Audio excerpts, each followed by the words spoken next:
সন্তানকে আপনার মেয়েকে লক্ষ্য রাখবেন, কোথায় যায় কি করে, বাসে যাচ্ছে কি করতেছে না করছে, মোবাইল দিয়ে দিয়েছেন, মোবাইলের ভিতরে কি করতেছে না করছে, আমার মায়েরা একটু লক্ষ্য রাখবেন।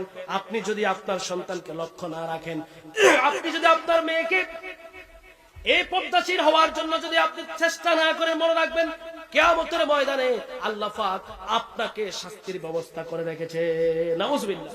কঠিন কিয়ামতের ময়দানে আপনাকে শাস্তির ব্যবস্থা আল্লাহ পাক করেছেন।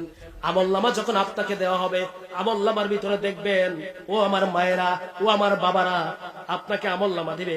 আল্লাহ পাক বলেন কাফা বিনাফসিকা ইয়াউমা আলাইকা হাসিবা।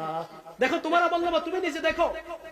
আপনি দেখবেন হায়রে, যে গুনাহগুলো লেখা হয়েছে এটা তো আমি করি নাই, জেনার গুনাহ আমি তো কখনো জেনা করি নাই, এটা তো আমার গুনাহ নয়। আল্লাহকে বলবেন আল্লাহ এই যে লেখা জেনার গুনাহ এটা তো আমি করি নাই, ফাফাসারের গুনাহ আমি তো করি নাই,